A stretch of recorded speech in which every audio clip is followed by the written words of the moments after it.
What up, ladies and gentlemen? Welcome to my Force Awakens complete video. Meaning that I saw Force Awakens. This is my final opinion days after. And I gotta say right off the bat, I loved it. 5 out of 7 stars. I want you to know there's going to be spoilers in this video.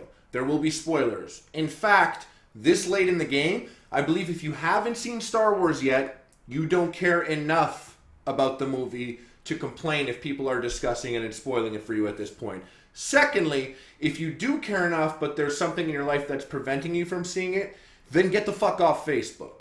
Get off YouTube. If you really care that much, you shouldn't be playing in these arenas where people are going to be discussing the film, because this is the type of movie that people like to discuss. So, that being said, there will be spoilers in here. You could say whatever you want in the comment section. I'm going to be spoiling the movie as I step right through it right now, and I share all my feelings on the characters and everything. Right off the bat, and this actually ends up being a big complaint for a lot of people, but not for me at all, it reminded me a lot of New Hope. It's pretty damn close. But at the same time, episode 1 is a lot like New Hope, in the sense that it's a new hero, new beginnings, a mentor gets killed, Qui-Gon, Obi-Wan, and Han Solo in Force Awakens. I think in episode 1 they're blowing up like a Trade Federation ship. In episode 4 they blow up the Death Star, and in Force Awakens they blow up Death Star 2.0, or actually 3.0. But whatever, it didn't bother me. In fact, I find Star Wars has lots of parallels. I mean, Luke and Anakin have the same beginning. They get their same hand cut off. They had the same master. They had the same lightsaber. Like, shit repeats itself. I know it's not bad writing. It's the Force. And Star Wars gets that cop-out. And many times, if you really can't explain something, or you're like, what the hell, man? It's the Force. That's how it is. However, a lot of people's complaints, they're not Force cop-outs. They're just looking at the movie wrong, and I'm going to explain a lot of them.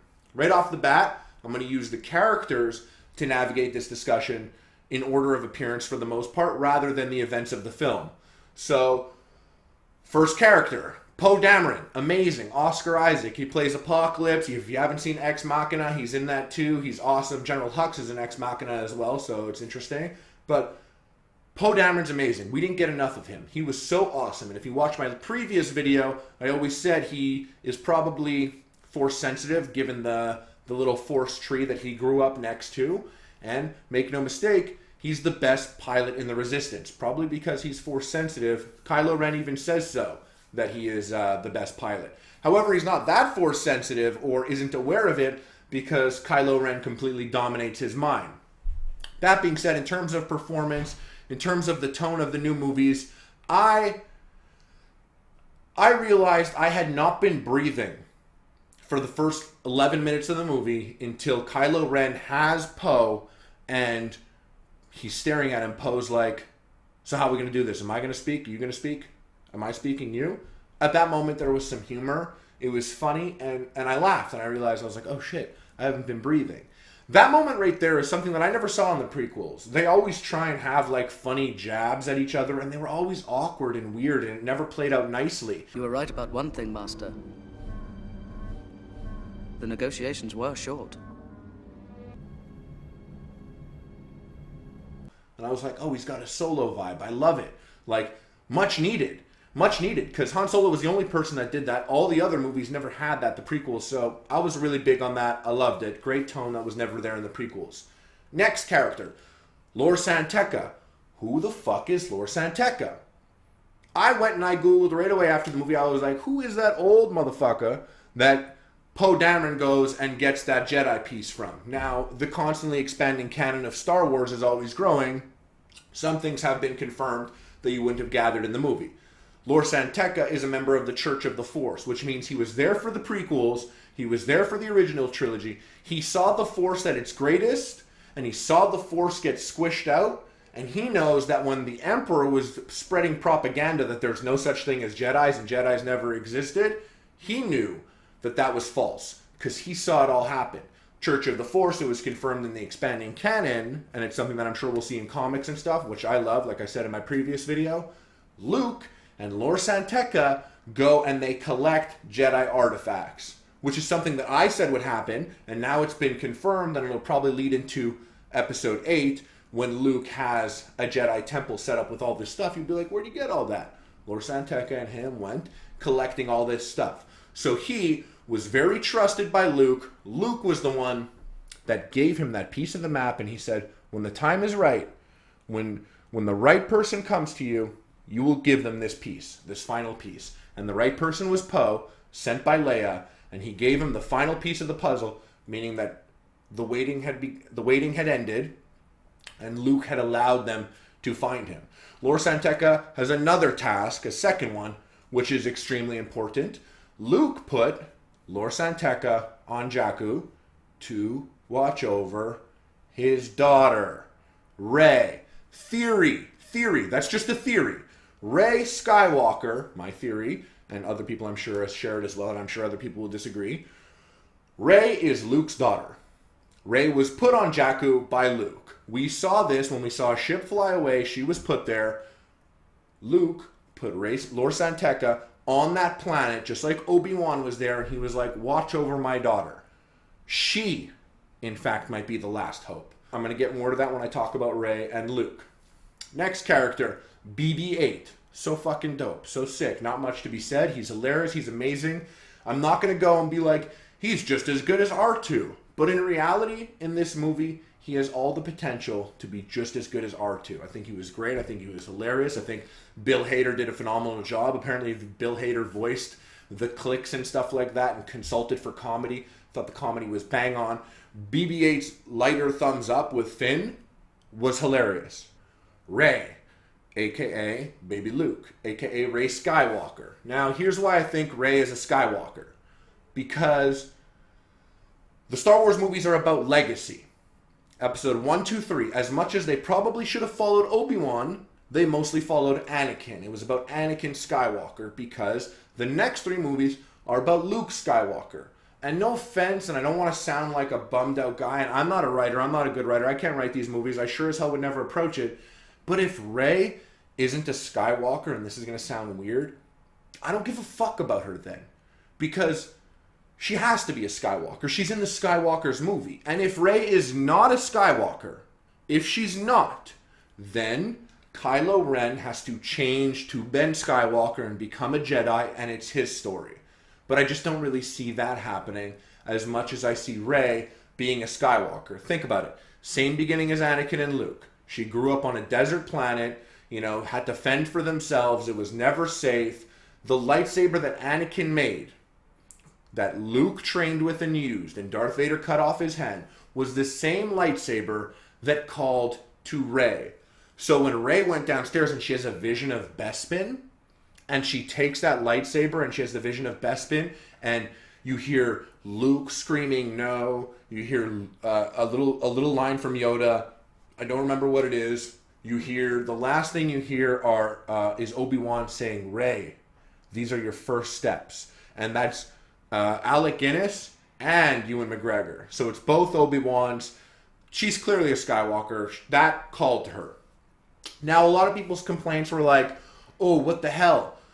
She just automatically knows how to use Jedi mind tricks. She just automatically knows how to use the Force. No one showed it to her. I know, right? Weird. It's like all of a sudden her Force awakened.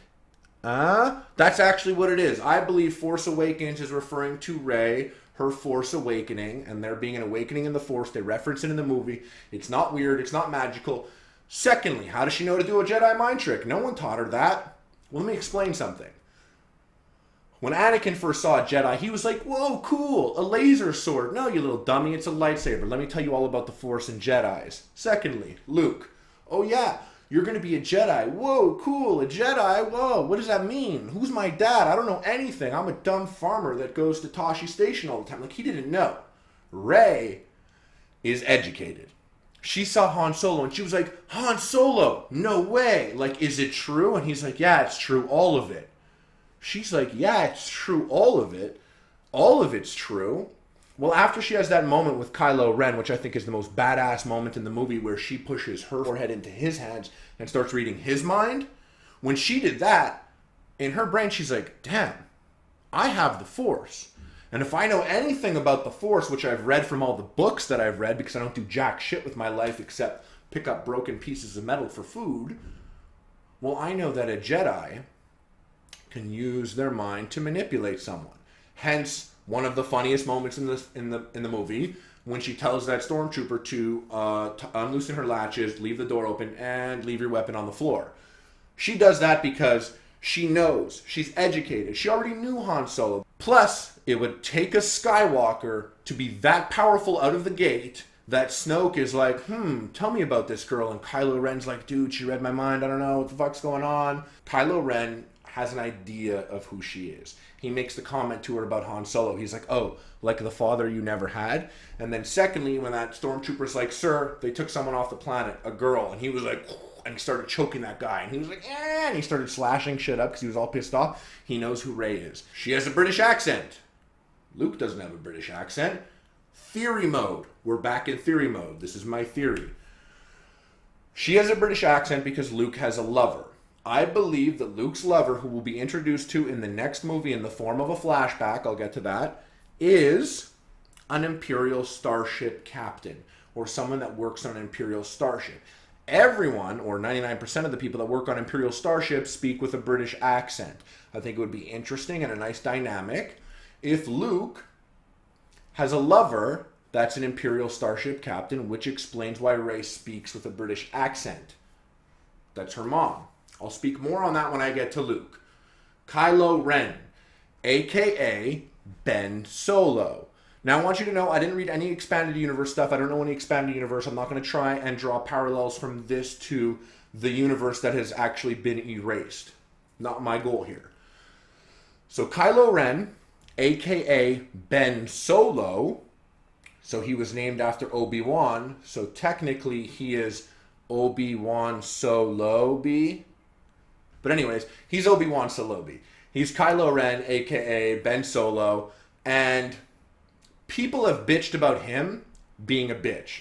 I know a lot of people were like, oh man, he was so cool and badass and menacing with his helmet on. And then he took it off and he was a whiny bitch. And he like had temper tantrums. I didn't like that. Well, I love that. I love that about Kylo Ren because that was the most humanity we've ever gotten from a villain. You know? A villain is like Count Dooku being like, and like General Grievous. Like everyone, no one was a good, really powerful villain. Darth Vader was. But when we got to Darth Vader, he had already spent 30 years killing off all the last Jedis. This guy has his shit together. Kylo Ren does not have his shit together.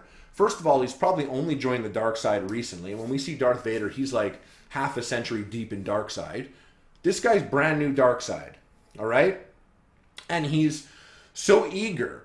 I mean, my theory is that he left Luke and started doing this in search for power. So he is so eager to be the most powerful, it makes for a very frustrating experience. He's frustrated, he's bothered, and the way he was seduced, which I'll get more into later, is because he was told to be like Darth Vader. And he wants to finish what Darth Vader started. Because if he does that, then he's more powerful than Darth Vader. Just by comparing. Be like, oh yeah, Darth Vader was strong, but Darth Vader tried to do this, but I was the one that actually did it. So that's his goal. When you think about it, he's fucking insane. He sits down with the Darth Vader helmet and he's like, Grandpa, show me the power of the dark side again. Like, that's crazy. Not just like weird crazy, because it's not like we get the payoff of like Darth Vader being like, this is the dark side. And the way I see it is there is no Darth Vader. Darth Vader is now redeemed Jedi Anakin Skywalker. The redone original trilogy, God bless them, where they put the ghost of Anakin in at the end, is kind of a way of saying like, yeah, Anakin's been redeemed. Darth Vader is dead. That is no longer a Sith Lord. So I don't believe it's Darth Vader communicating with Kylo. It's either in his brain or it goes into Snoke. Kylo Ren plays dress up. Doesn't need that helmet. Doesn't need that voice modulator. Han Solo sees him and Han Solo's all like, hey, Ben! And Ben's like, And Han Solo's like, not in these words. He's like, your grandfather actually needed his robot mask and voice modulator respirator because if he didn't have it, he would die. You're wearing Darth Vader cosplay and you're really angry about it. and your lightsaber's bunk, and everything about you is bunk, please be Ben, because you're better as a Ben than you are as a Kylo Ren. And in that moment, Kylo Ren, I believe it was not dark side manipulation. I think it was something that demonstrated, one, that Adam Driver is an incredible actor. I love his character. I think he's great casting. I think he's awesome at it. I don't care if you don't like him. You're wrong. Adam Driver was great. And in that moment, he had this conflict where he was like, I don't want to feel this way. He did it better than I just did right now. But he was like, I don't want to feel like this. The pain and the suffering, I want it to end. That's real. That wasn't just dark side tricks. That was not just trying to get Han Solo close to kill him. That was really his son crying out for him. And in that moment, I saw Kylo Ren is everything that I kind of wanted Anakin Skywalker to have been in the prequels. That moment right there is something that should have happened more often. Instead of like, I don't like beach sand. It gets in your bum. You know, like this was the moment that I wanted. These things. This was powerful. Really powerful. And I know a lot of people have problems with the movie. I know a lot of people more love the movie. This scene here was so incredible. And this directly paralleled Phantom Menace and A New Hope. Because you get the mentor character dying. And you get witnesses. Just like Obi-Wan witnessed Qui-Gon and Luke witnessed Obi-Wan, Rey and Finn and Chewie will witness Han, and it was really powerful. It was really awesome. And I am so happy that Han Solo dies. You could even see on the internet in my previous Star Wars video vlog, people are like, what are you most excited for? And I was like, death. I'm excited for death. And I'm happy Han Solo died because you know what? Han Solo was amazing. He was a great character. But he was a low-life smuggler in the fiction. And you know, Han Solo was supposed to die when he got shot by Greedo. He was supposed to die when Boba Fett was trying to kill him and put him in carbonite. He was supposed to die all these times, but he didn't die. You know when he died? He died when he was no longer a smuggler. He died on a sacrificial mission for the Resistance, for the greater good, to implode a planet that destroys entire solar systems, and he did it as a father. His last breaths and moments were forgiving his son and touching his son on the face. And that's something that Kylo Ren will forever remember throughout the rest of this series, and it will drive him fucking bonkers. And the guy's already bonkers. He is the biggest temper tantrum, way more than Anakin, way more than Luke. Kylo Ren is an angry guy. Theory: if Kylo Ren doesn't go good, which I want him to be good by episode 9. By episode 9, like, I want Luke Skywalker to see Kylo Ren in episode 8 about to kill Rey, and I want Luke Skywalker to be like, whoosh, whoosh, lift him up, spin him around, bring him close to him, whoosh, undress everything, touch his face and be like, I forgive you. I forgive you. Whoosh. And then Kylo Ren just lets it all out. Everything. He's just been forgiven by Luke Skywalker, the last Jedi. He has a place in the new Jedi Order if he can beat the dark side. And Kylo Ren does it. Well, I would like that. And I would like in episode 9 to have Luke, Rey, Kylo Ren in the brown and beige, no longer Kylo Ren, Ben Solo, as a fucking Jedi. It would be so cool. We always get the good guy that goes bad, or the good guy that dabbles in the bad and whatever, but why not a bad guy that goes good? I would love that. I would love that type of character evolution. I'm going to pray for it. But, once again, I don't write these movies. I'm happy I don't write them because it's fucking hard and I would never be able to do it. FN2187, aka Finn. Now, people had problems with this character. People had problems with this character because they did something that, like, you know, they took something that we're used to and they flipped it on its head. They took a stormtrooper, had him take his helmet off. They made him no longer anonymous. They gave him an identity. And it took what we knew about stormtroopers and flipped it on its head. But at the same time, they're no longer the stormtroopers we knew, people. Look at them. This is what they look like now. They're different. They're no longer clones. But they still reference the clones in the movie. They reference the clone army, but these stormtroopers are not clones. These stormtroopers, like Finn, were taken from birth. Okay? Now, a lot of people have problems with Finn. I know a lot of people's problems with Finn were this. How the hell is the guy in sanitation fighting Kylo Ren, a Sith Lord? How the hell does he go from not wanting to murder people to blasting all these stormtroopers? Well, here's what happened, okay? First of all, here's how you're going to look at Finn.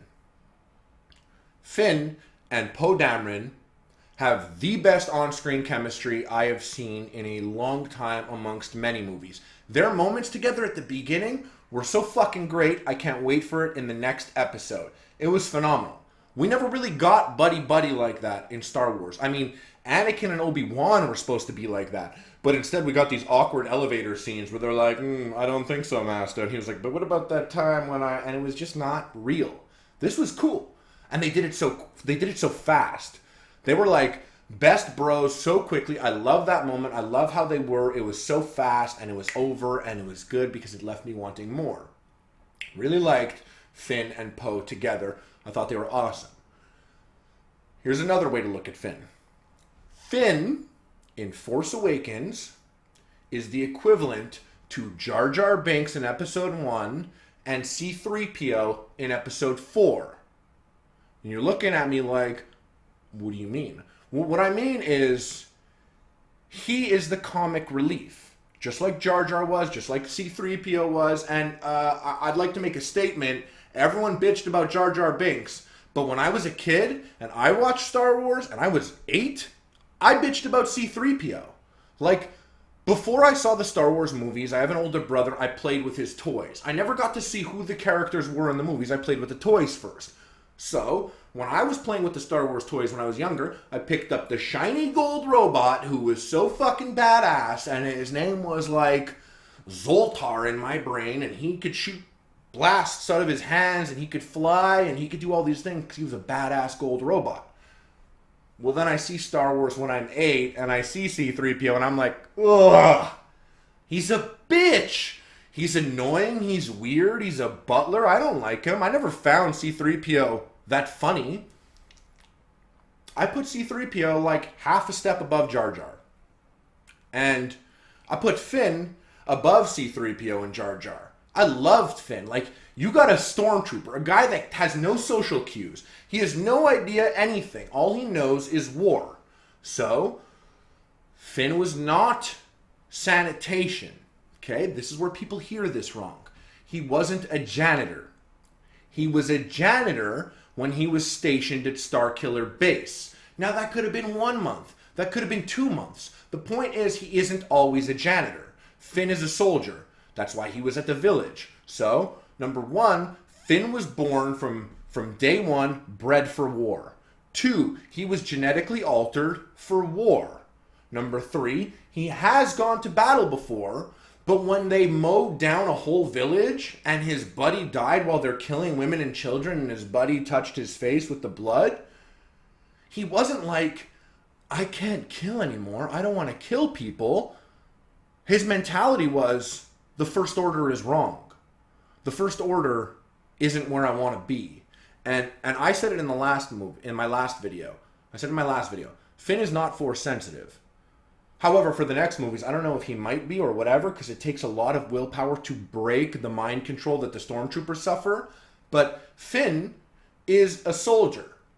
Finn knows how to use a gun. Finn knows how to use a lightsaber, although they also showed us in the movies that a lightsaber not wielded by a Jedi isn't as strong as it could be, as he fought that stormtrooper and basically lost.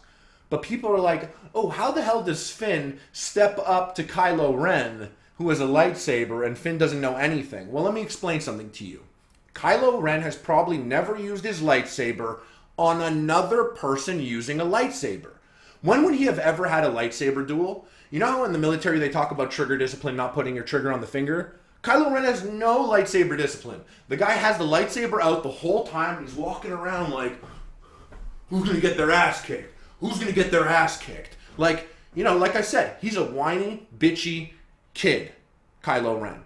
He has no lightsaber discipline. So when a soldier, someone who has plenty of discipline and training, and who is focused and determined, and who has now been inspired by Rey to, instead of running away, standing alongside the resistance and fighting, when that happens, Finn is disciplined. Finn is a soldier. he can step up to Kylo Ren. He could step up to Kylo Ren for about 30 seconds, and that's exactly what happened. He fought Kylo Ren, and he lost.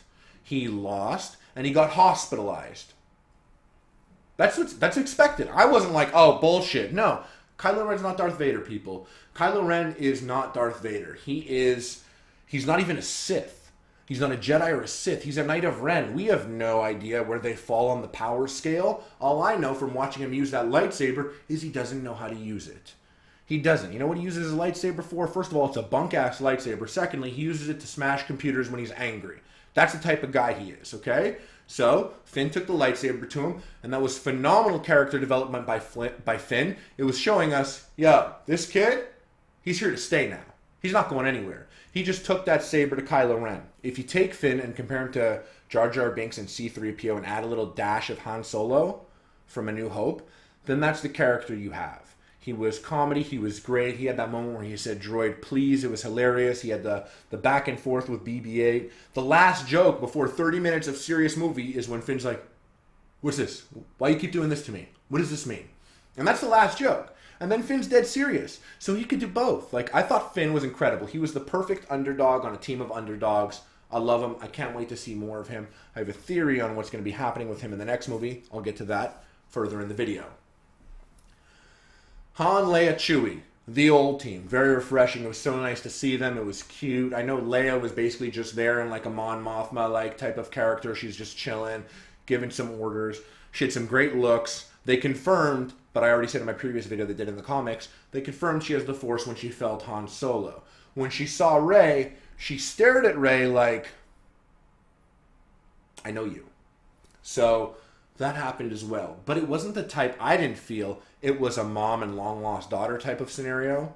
That was like an aunt and niece type scenario. That's really what I felt. I really feel with the new team, Poe, Finn, Rey, BB-8, Chewie, there isn't, sounds sad, but there isn't even room for Han Solo. We got his story, and I love his story, and I don't want his story to go on forever. I love how it ended. That was perfect. It closed off Han Solo amazingly. The guy went from low-life smuggler to almost royalty, like dying as a father. It was great. Really, really phenomenal. He's a legend. They'll know him as a legend. They'll talk of him as a legend. He will continue as a legend and a beacon for the Resistance forever. Gotta love it. Han Solo had a great life, and they gave him a phenomenal ending.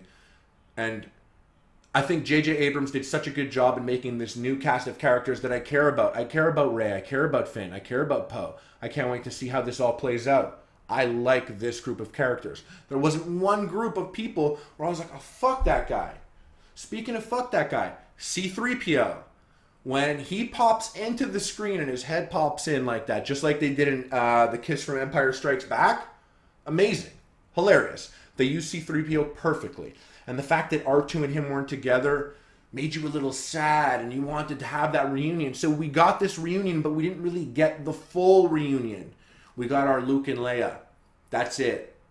And then we got our C-3PO and R2 at the end. But that moment, we got our we got our Han and Leia. That's it. C-3PO and R2 have been separated. It was really sad. I think it was really smart. It was great. C-3PO was utilized perfectly. And you know I don't like him. I liked him in Force Awakens. It was awesome. Don't know why he has a red arm. I don't care. I'm sure it'll play into a comic. That was probably just like a comic thing. General Hux. Surprising. I mean, I don't want to say much about him. He's your standard Nazi wannabe Imperial starship guy who just shouts at the top of his lungs like he's Hitler or something amongst all his soldiers. And I thought he was great. Thought he was good. Thought he had a badass look. I thought the way Snoke played off Kylo Ren and Hux together as if they were both apprentices, I'll get back to that in a second, was great. Hux really surprised me. Captain Phasma. It did not surprise me. I called it. I said, Captain Phasma is going to die. I said, watch it. They're hyping up this character in an homage to Boba Fett, in an homage to Darth Maul. They make this badass character, and then they kill her off. That's really what I thought. I was convinced that's what's going to happen. So when she's walking down the hallway all badass and Chewie punches her in the face, I started laughing in my theater because I knew that was her for this movie. But it's not the end of her story. Now, a lot of people have a problem with Captain Phasma being like, oh my gosh, she's like super stormtrooper, and they come in with guns, and they're like, give us the codes. And she's like, okay. You know, like, you got to look at that. And we're in theory mode right now, okay? This is theory mode again. This is my theory. Captain Phasma is not a stormtrooper. No, she's not a stormtrooper. Who's going to train all these stormtroopers? Well, in the Clone Wars, Jango Fett trains the clone troopers. In the next Star Wars, the original trilogy, Boba Fett doesn't train the stormtroopers, but when they first designed Boba Fett, they designed him to be a super stormtrooper that would be in charge of the stormtroopers. And then what happens is, basically Darth Vader and the Empire, they hire Boba Fett, a bounty hunter, to do their dirty work. Now, this is one way that Captain Phasma not only doesn't get neutered, and it's my theory and I believe it, and it's a way that Captain Phasma's character is badass, is Captain Phasma is a bounty hunter. And she was hired by the Empire to train the stormtroopers and look after the stormtroopers, which is why she tells Finn to put his helmet on. She's not out on missions and stuff. She's there for training. She's a bounty hunter. So when they're there and they're like, lower the shields, all she's thinking is like, fuck yeah, I'll lower the shields. I'm here to get paid. I'm not here to die. I don't care about this $50 bazillion space station. I'm trying to get my piece and live another day. That's what Captain Phasma is about. Captain Phasma is about getting paid.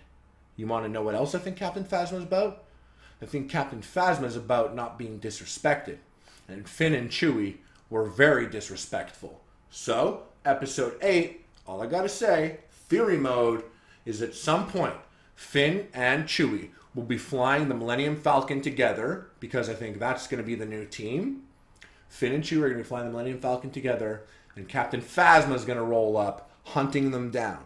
She's going to be wanting revenge the entire movie. She's going to want to fucking kill Finn and Chewie for what they did to her, because she's not about that. So that's my theory on Phasma and why I think she wasn't neutered as a character, because ultimately what she did was she just saved her own skin. What do you want? This is a bounty hunter. That's what they're like, you know? They're not honorable. Snoke. What I love about Snoke is all my theories on Snoke are so stupid. They're stupid because Snoke is so mysterious to me. So mysterious. There's a couple things that throw me off. Like at one point, Leia's like, we sent him to Luke. We sent Ben to Luke for training, and Snoke seduced him.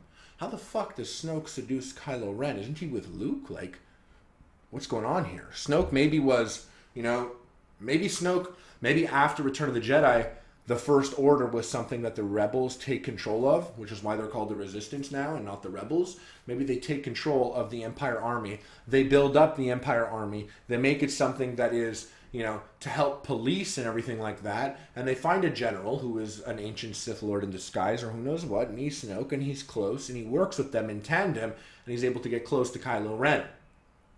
Maybe that's the point. And I don't think Snoke's play with Kylo Ren is to have Kylo Ren be a Sith Lord. I think there's a much bigger play here, and I'm going to get to that in a second when I talk about the next character.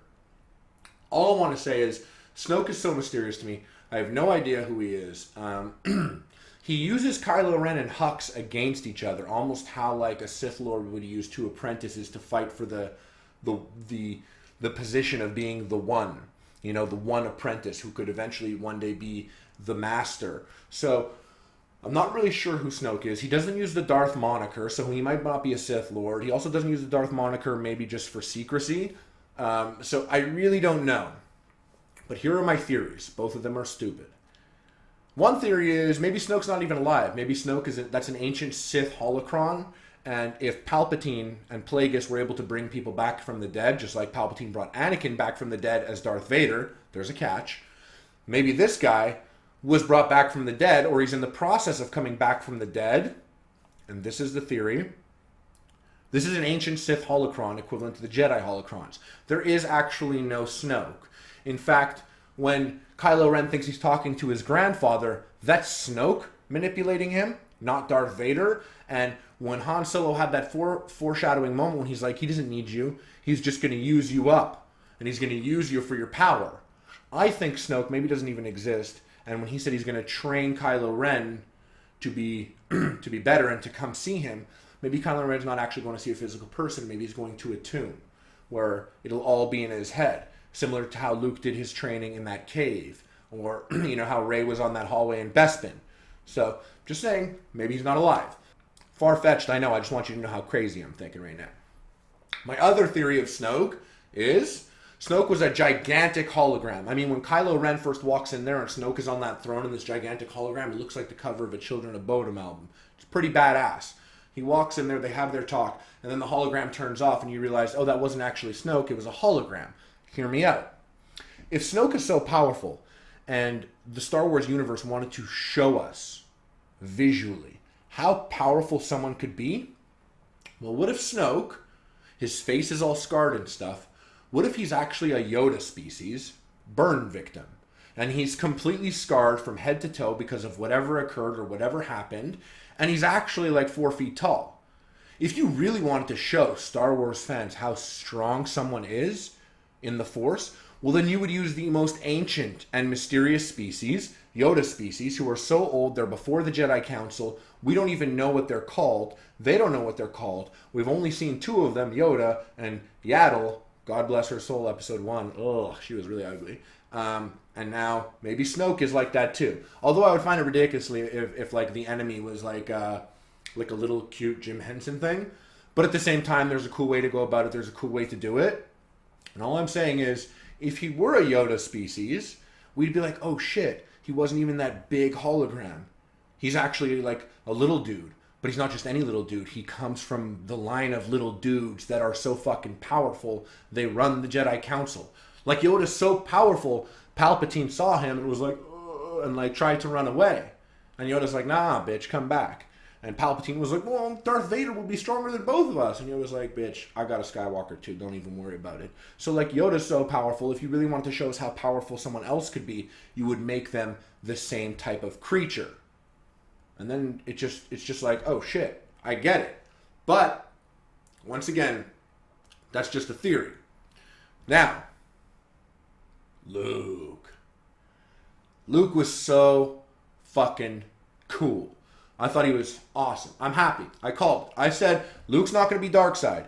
He's going to be on the light side. Luke's going to be good. Don't worry about it. You're going to see. I don't have any problem with Luke not saying anything or not doing anything. I thought it was so exceptionally powerful. I loved it. This isn't Luke's story, but we will be getting a lot of Luke because in a way it's a continuation of his story. Now, Luke.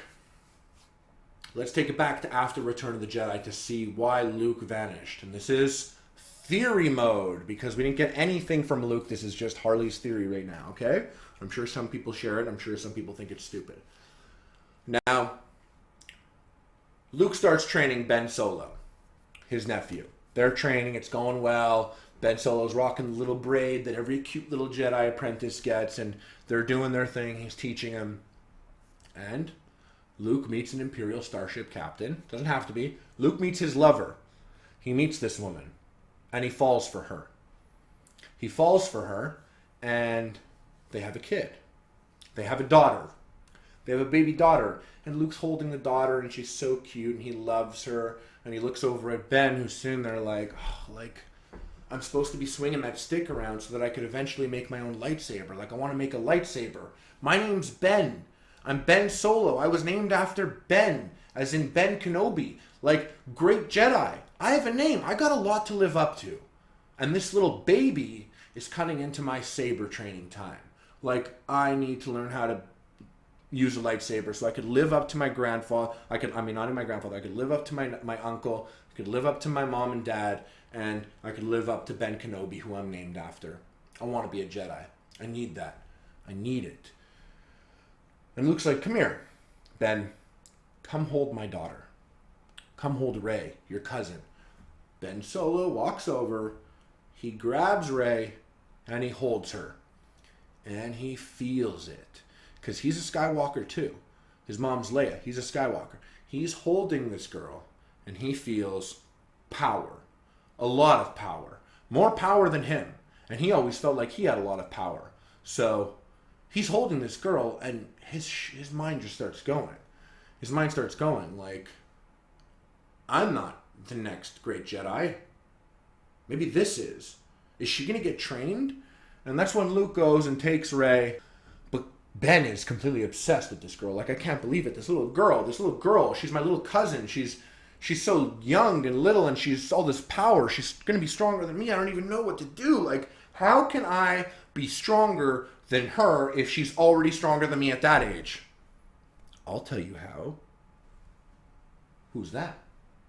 Now, maybe it's Snoke. Maybe he doesn't reveal himself to be Snoke, but maybe it's Palpatine style. Maybe Snoke is a general that works with the Resistance and he's close, and he comes up to Ben and he's like, do you really seek more power? Yeah, of course I do. I want to be good with the Force. I want to be better than my cousin. Well, there is a way that you could be strong with the Force. How much do you know about your grandfather? He's like, my grandfather? What do you mean? Your grandfather is Darth Vader. And we get to have this moment where we know something that Kylo Ren doesn't. In the next one, if it's a flashback or something, they might do it for comics. But we have this moment where he's like, your grandfather's Darth Vader. Luke never told you that? Oh, that's weird that Luke didn't tell you that. Well, he'll definitely tell Rey, because she's the one that has a lot of power. And, I mean, you might not be able to be able to handle that type of information. You know, because the dark side is a very tricky thing. I mean, those who control it, like Luke does, Luke has dabbled on the dark side, those who control it are the most powerful Jedis. But those who aren't strong enough to control it, they succumb to it. And you know what? Maybe Luke just didn't think that you were strong enough because, you know, he does have his daughter and she's really strong. But anyways, take care. Darth Vader, think about it. And that's where Kylo Ren eventually lets it fester and fester and fester. And then he finally becomes of age.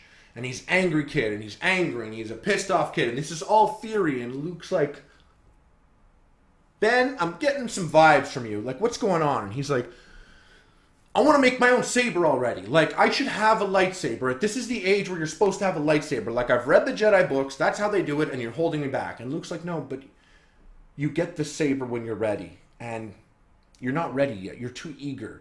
And you can't be eager with this shit. And he's like, you're such a fucking loser, Luke. Whatever. He has a freak out. He runs away, goes over to a junkyard, reads the books, ends up calculating and messing around and making his own bunk-ass, dirty lightsaber. It's a shit lightsaber. Maybe Snoke shows him how to do it. Maybe someone shows him how to do it. But he gets this shit-ass lightsaber. And he comes back. With one mission. I'm going to fucking kill that little baby Rey. When I kill her, I'm going to be what's left. There's going to be Luke the Last Jedi, then there's going to be me. And he comes back all strong now because he's got the dark side. He comes back, takes Luke by surprise, goes to kill baby Rey, kills Luke's lover. Now that Luke's lover is dead, Luke Skywalker, the angriest line of Jedis that have ever existed, where one of them is turned into Darth Vader and almost meant the extinction of the Jedis, and the next one, who was the New Hope, that almost succumbed to the Emperor. Like, these people walk a very, very fine line. They are the strongest Jedis. They said, Luke Skywalker is stronger than any Jedi that has ever been or ever will be, as well as Sith. He's the strongest being. But just because you're the strongest doesn't mean you could flex on a motherfucker. So Luke Skywalker can't kill Kylo Ren. And he's there with Kylo Ren coming at him with this sword, this lightsaber, with Luke's lover over there dead. And he's kind of holding him back with the Force very easily because he's a boss now. And he's holding him back very easily. And he's gripping his lightsaber so tightly. And Kylo Ren slashing at it. And Snoke is above, wherever he is, eyes closed, using the Force to watch. And he's crossing his fingers. Because this was Snoke's goal. It wasn't about Kylo Ren. It was about using Kylo Ren to get Luke to succumb. Because let me tell you something. It's not bad if the Last Jedi dies. It's bad, of course. It's tragedy. But the most destructive thing that can happen is the Last Jedi succumbs to the dark side. And let me tell you something. If Kylo Ren killed Luke's lover, there is no possible way in a million years that Luke Skywalker could ever kill Kylo Ren. Even if in self-defense, even in anything, Luke officially, like Kylo Ren has diplomatic immunity with Luke basically. Because if Luke kills Kylo Ren, There is no way to do that dispassionately. There will be passion in the kill. There's no way it can't. He just killed his lover. And that is why they don't have lovers. Because I could imagine, like, Luke was like, damn, I want to get all up in this girl. And Obi-Wan comes and he's all like, but Luke, it's not the Jedi way. And Luke's like, you know what, Ben, you're all dead. Like, every single Jedi is dead. So maybe we mix it up a little bit now. Like, maybe I make the new Jedi Order and I just do some tweaks. Like, for one, we could fuck now. Right? It's not bad. Is it bad? Is it really that bad? Well, it turns out it is really that bad. Because now, with his lover dead, any way that he kills Kylo Ren will be filled with passion. It becomes vengeance. And revenge is something of the dark side. Should Luke ever kill Kylo Ren, he will be consumed. So what does he do? He grabs his daughter. He hops in his X-Wing. He flies far away to Jakku. And he drops her off on Jakku. How do I know that Luke dropped her off on Jakku? 2 things. 3 things. 1, she's on that planet in her AT-AT and she's playing with an X-Wing helmet. It could be any X-Wing helmet. It's a scavenged planet. Secondly, she has a doll that looks like Red 5. Like it looks like Luke in his X-Wing jumpsuit. He's orange and white.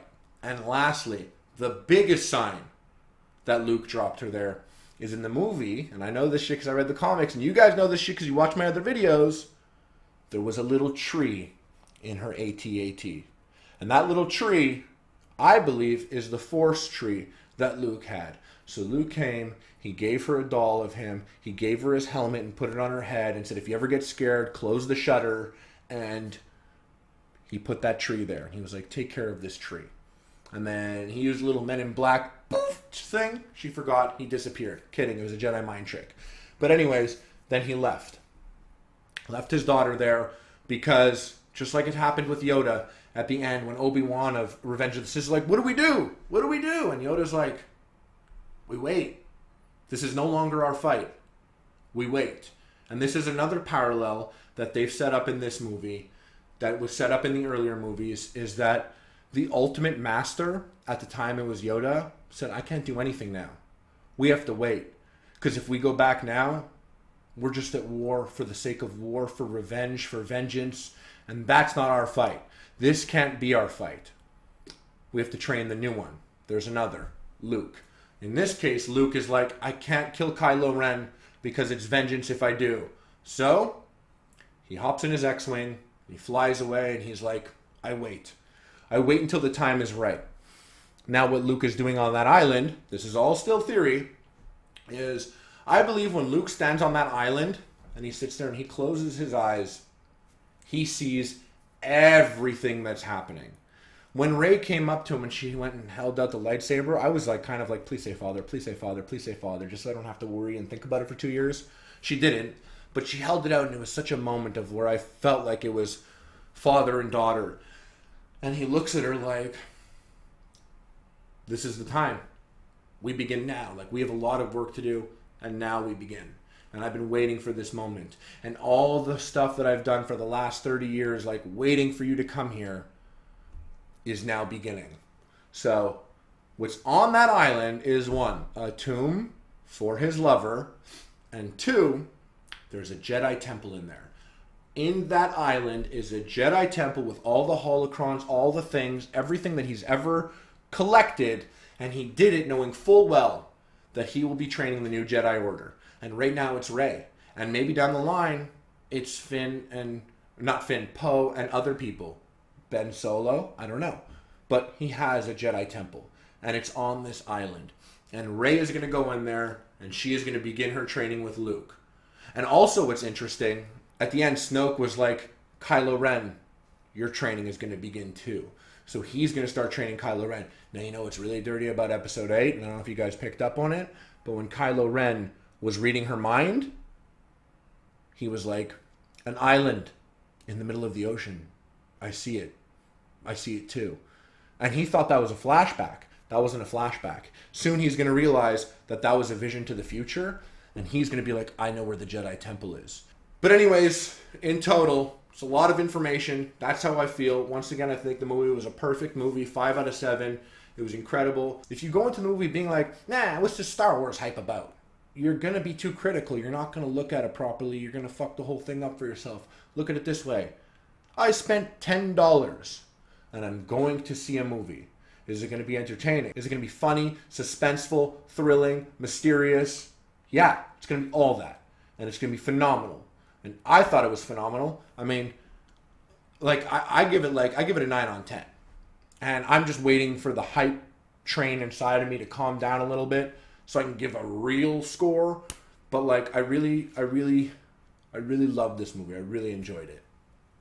And once again, I read all the comments, guys, so leave a comment in the comment section below, or you could tweet at me at Harley Plays. You can Instagram me at Harley Plays, Snapchat me at Harley Plays, and ask me anything you want. I got a lot of stuff I'm sure that you can ask me that I might be able to answer or might not, or you might get me thinking, even though I'm sure I've overthought this movie way more than anyone else out there. So hit me up if you want to know, if you want to just talk about it, or if you have questions, or if you have things, or if you think I said something that doesn't add up. Let's talk about it. I think this movie is a great movie to discuss. I love Star Wars, and thank you so much for watching. Hit that subscribe button so you get notified when I put another video out. I try and do them every single day. Doesn't always work. This one took me a couple days because I really wanted to deliver something all around and strong, and I wanted to, see the movie again and let it fester a little bit and let it marinate a little bit. So I did. Hope you guys enjoyed it. All right. Cooks!